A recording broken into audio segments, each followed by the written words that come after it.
السلام علیکم ورحمۃ اللہ۔ آج کے حدیث میں ہم پڑھیں گے کہ نبی کریم صلی اللہ علیہ وسلم سے ہمیں محبت کس قدر ہونی چاہیے۔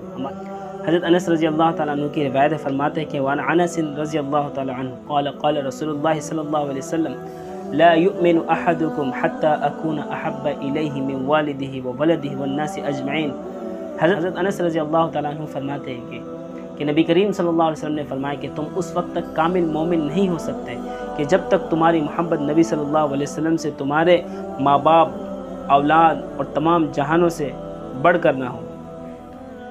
اس حدیث کے راوی جو حضرت انس رضی اللہ تعالیٰ عنہ بڑے مشہور صحابی ہیں، انصار میں سے ہیں، قبیلہ خزرج کے ہیں۔ 10 سال کی عمر میں نبی کریم صلی اللہ علیہ وسلم کی خدمت میں لائے گئے۔ ان کے والدہ نے نبی صلی اللہ علیہ وسلم سے کہا یا رسول اللہ اس کو اپنی خدمت کے لیے قبول فرما لیجیے، اور حضرت انس رضی اللہ تعالیٰ عنہ فرماتے ہیں کہ میں نبی صلی اللہ علیہ وسلم کی خدمت میں 10 سال رہا۔ نبی صلی اللہ علیہ وسلم نے کبھی بھی کسی کام کے حوالے سے مجھے نہ روکا نہ ٹوکا۔ اگر کوئی کام مجھ سے غلطی ہو گئی تو نبی صلی اللہ علیہ وسلم نے یہ نہیں کہا کہ یہ کیوں کیا۔ اگر کسی کام کے لیے مجھے بھیجا، اگر میں اس کام کو بھول گیا تو کبھی نبی صلی اللہ علیہ وسلم نے یہ نہیں کہا کہ یہ کام کیوں نہیں کیا۔ یہ نبی صلی اللہ علیہ وسلم کے اخلاق تھے۔ اور فرمایا نبی صلی اللہ علیہ وسلم نے ان کو 4 دعائیں دی تھیں۔ اللہم بارک فی مالہ وولدہ وأطل عمرہ واغفر ذنبہ۔ یہ 4 دعائیں نبی صلی اللہ علیہ وسلم نے دی کہ مال میں برکت ہو، اولاد میں برکت ہو، اور عمر میں برکت ہو، اور اس کے گناہ کو اللہ پاک معاف کر دے۔ حضرت انس رضی اللہ تعالیٰ عنہ فرماتے ہیں کہ 3 دعاؤں کا اثر تو میں نے دنیا میں دیکھ لیا کہ اللہ پاک نے مجھے دنیا میں ٹھیک ٹھاک مال دے دیا تھا، اور دوسرا کہ میں نے اپنے اولادوں کی اس قدر کثرت ہوئی کہ میں نے اپنے ہاتھوں سے 58 اولادوں کو زیر زمین دفن کیا، یعنی 58 اولاد انتقال ان کے سامنے ہو چکے تھے، اور ان کی عمر 100 سال سے زیادہ ہو چکی تھی۔ نبوت کے ہجرت کے 93 ہجری میں وہ انتقال ہوئے، 93 تو انہوں نے عمر اتنی لمبی پائی، اور جب عمر کے آخری ایام میں پہنچ چکے تھے تو انہوں نے کہا مجھے چوتھی دعا کا خواہش ہے کہ وہ بھی پوری ہو جائے۔ وہ دعا یہ تھی کہ اللہ پاک میری مغفرت کر دے۔ نبی صلی اللہ علیہ وسلم نے دعا کی تھی کہ اللہ پاک تیری مغفرت کرے۔ میں اس دعا کا بھی طلبگار ہوں کہ یہ دعا بھی انشاءاللہ ضرور پوری ہوگی۔ حضرت عمر رضی اللہ تعالیٰ عنہ انہوں نے ان کو بصرہ بھیجا زمانہ خلافت میں، اور ان کو علم حدیث اور فقہ کی تعلیم کے لیے بھیجا۔ وہاں وہ علم حدیث اور فقہ کی تعلیم لوگوں کو دیتے تھے، اور نبی صلی اللہ علیہ وسلم کی قول، فعل، کردار، اقوال، نبی صلی اللہ علیہ وسلم کے ہر ایک ادا لوگوں کو بیان کرتے تھے، اور 93 ہجری میں وہ اس دنیا فانی سے انتقال ہوئے۔ تو یہ جو حدیث ہے کہ تم اس وقت تک کامل مومن نہیں ہو سکتے جب تک تمہاری محبت نبی صلی اللہ علیہ وسلم سے تمہارے ماں باپ، اولاد اور تمام جہانوں سے بڑھ کر نہ ہو۔ اب یہ اس میں اعتراض ہوتا ہے کہ ہم سے ماں باپ کی جو محبت ہے، اولاد کی جو محبت، یہ طبی محبت ہے، اور نبی صلی اللہ علیہ وسلم سے ہم اگر محبت کریں گے یہ شرعی اور عقلی محبت ہوگی کہ شریعت نے کہا کہ نبی صلی اللہ علیہ وسلم سے محبت کرو اس لیے ہم محبت کر رہے ہیں، صحابہ سے محبت کرو شریعت نے کہا ہے اس لیے ہم محبت کر رہے ہیں۔ لیکن طبی طور پر تو ہمیں ماں باپ سے محبت ہے، اولاد سے، بیوی بچوں سے محبت ہے۔ اس حدیث کی اگر روح سے اگر دیکھیں تو ہم کوئی بھی کامل مومن نہیں۔ تو صاحب شارح نے اس میں ابن بطال رحمۃ اللہ علیہ فرماتے کہ محبت کی 3 قسمیں، محبت اجلال و عظمت، جلال کی وجہ سے اور عظمت کی وجہ سے محبت ہوتی ہے، جیسے ماں باپ سے محبت ہے، اور محبت شفقت یعنی اولاد سے شفقت کی وجہ سے محبت ہوتی ہے، اور تیسری جو محبت ہے وہ محبت لذت، بیوی کے ساتھ ہے، وہ بیوی کے ساتھ محبت لذت ہے۔ یہ 3 محبت ہے۔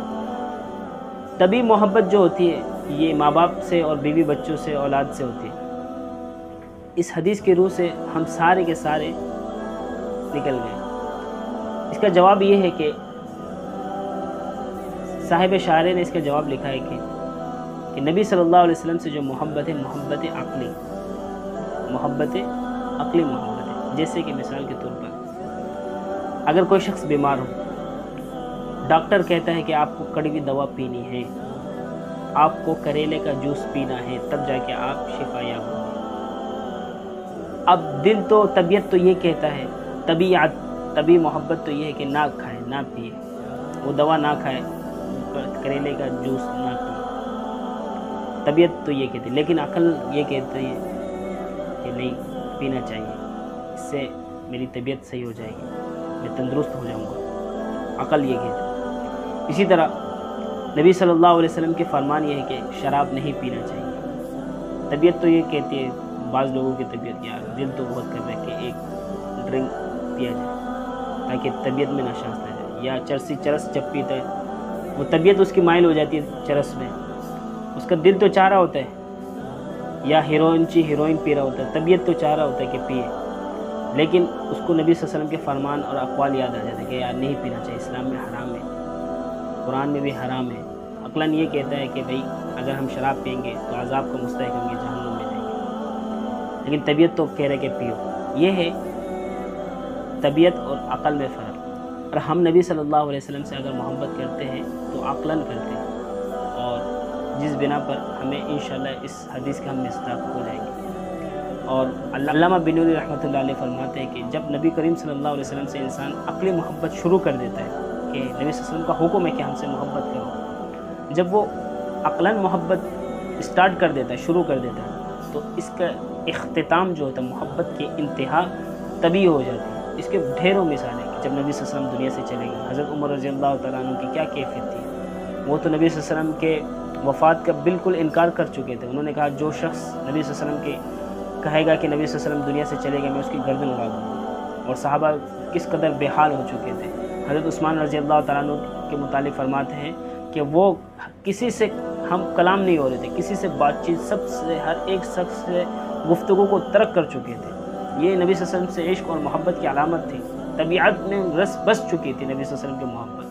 اور اسی طرح ایک صحابی ہے عبداللہ بن زید بن رباح صاحب اذان، ان کے بیٹے جب ان کو نبی صلی اللہ علیہ وسلم کی وفات کی خبر دی تو وہ اپنے کھیت میں ہل چلا رہے تھے، تو فوراً سے ہاتھ اٹھائے اور کہا یا اللہ تیری اس کائنات میں ان آنکھوں نے نبی صلی اللہ علیہ وسلم کی زیارت کی، دیدار کی، جب وہ اس دنیا میں نہیں رہے، مجھے ان آنکھوں کی کوئی ضرورت نہیں۔ کہتے کہ ان کی دعا اس وقت ایسی قبول ہوئی جب ہاتھ نیچے کیا تو ان کی بینائی چلی جا چکی تھی۔ یہ نبی صلی اللہ علیہ وسلم سے محبت اور عشق کی علامت تھی، طبیعت میں محبت رس بس چکی تھی۔ جنگ احد کا ہمارے پاس واقعہ پیش آتا ہے کہ نبی صلی اللہ علیہ وسلم نے فرمایا کہ کون ہے جو میری دفاع میں آئے، فرماتے ہیں کہ انصار کے 7 صحابہ نبی صلی اللہ علیہ وسلم کے دفاع میں آئے اور یکے بعد دیگر وہ سارے کے سارے شہید ہوئے، تبھی محبت تھی۔ اور غزوہ احد میں جب مسلمانوں کی ابتدائی شکست ہوئی تو سارے خواتین گھروں سے نکل گئے، تو ایک خاتون کلثوم بنت رافع رضی اللہ تعالیٰ عنہ وہ دوڑتی ہوئی بھاگی، تو ایک شخص نے آ کے خبر دی کہ آپ کے شوہر خون شہید ہو گئے۔ انہوں نے کہا یہ چھوڑو، یہ بتاؤ نبی صلی اللہ علیہ وسلم کیسے؟ تو پھر آگے اور دوڑی، تو کچھ دیر دوڑنے کے بعد ایک اور شخص ٹکرایا سامنے، کہا کہ آپ کے والد صاحب شہید ہو گئے۔ انہوں نے کہا یہ چھوڑو، بتاؤ محمد صلی اللہ علیہ وسلم کیسے؟ پھر آگے دوڑے تو ایک شخص اور آیا اور کہا کہ آپ کے بیٹے شہید ہو گئے۔ انہوں نے کہا یہ چھوڑو، نبی صلی اللہ علیہ وسلم کیسے؟ جب دوڑتے دوڑتے وہ بہت میدان میں پہنچے، جب نبی صلی اللہ علیہ وسلم کو اپنے آنکھوں سے دیکھا تو جا کے ان کو کلیجے کو ٹھنڈک ملی اور وہ اپنے ہوش میں آئی۔ یہ طبیعی محبت تھی صحابیہ کی، صحابہ رضی اللہ عنہ کی۔ وہ بیٹے شہید ہو گئے، باپ شہید ہو گئے، خاون شہید ہو گئے، ان کو کسی چیز کی پرواہ نہیں تھی، پرواہ اس چیز کی تھی کہ نبی صلی اللہ علیہ وسلم کی حالت اور کیفیت کیسی تھی۔ یہ سب صحابہ رضی اللہ تعالیٰ اجمعین کی طبیعی محبت۔ اور اسی طرح مدینہ منورہ میں ایک منافق حضور صلی اللہ علیہ وسلم کی شان میں گستاخی اور زبان درازی کر رہا تھا نا، تو نبی صلی اللہ علیہ وسلم کو جب پتہ چلا تو ان کے بیٹے کے سامنے یہ حالت بیان کی۔ وہ ان کا جو بیٹا تھا وہ مسلمان تھا، پکا ٹکا مسلمان تھا، تو اس نے نبی صلی اللہ علیہ وسلم سے اجازت لی، یا رسول اللہ آپ مجھے اجازت دے تو میں اپنے باپ کا گردن اڑا دوں۔ نبی صلی اللہ علیہ وسلم نے اجازت نہیں دی کہ نہیں کوئی بات نہیں۔ تو وہ صحابی کہتے ہیں کہ وہ گھر گئے، گھر جانے کے بعد اپنے والد کو کہا کہ اگر آپ نبی صلی اللہ علیہ وسلم کی شان میں مدحت بیان نہ کریں گے تو میں آپ کی ابھی گردن اڑا دوں گا۔ آپ نبی صلی اللہ علیہ وسلم کی شان میں تعریفی جملے کہیں ورنہ میں آپ کی گردن اڑا دیتا ہوں۔ تو ان کے جو والد تھے منافق، اس نے ڈر کے مارے تعریفی جملے کہنے لگے، تو پھر انہوں نے اس کو بخش دی، کہا کہ ابا جان اگر آپ نبی صلی اللہ علیہ وسلم کی شان میں اگر تعریفی الفاظ نہ کہتے تو میں ابھی اسی وقت آپ کی گردن اڑا دیتا۔ یہ صحابہ سے نبی صلی اللہ علیہ وسلم کی طبیعی محبت، اپنے باپ کو بھی قربان کرنے کے لیے تیار تھے۔ حضرت خبیب رضی اللہ تعالیٰ عنہ کے متعلق مشہور قصہ ہے، جب وہ ان کو کفار نے قید کر لیا اور سولی پہ لٹکانے جا رہے تھے تو حضرت سفیان رضی اللہ تعالیٰ عنہ اس وقت مسلمان نہیں ہوئے تھے۔ انہوں نے حضرت خبیب رضی اللہ تعالیٰ عنہ سے کہا اگر تم یہ تصور کرو کہ محمد صلی اللہ علیہ وسلم تیری جگہ ہو اور تو گھر میں آرام کر رہا ہو، یہ برداشت کر سکتا ہے؟ انہوں نے کہا مجھے یہ بھی گوارا نہیں، میں اس سولی پہ چڑھ جاؤں گا لیکن محمد صلی اللہ علیہ وسلم کو آنچ نہ آئے۔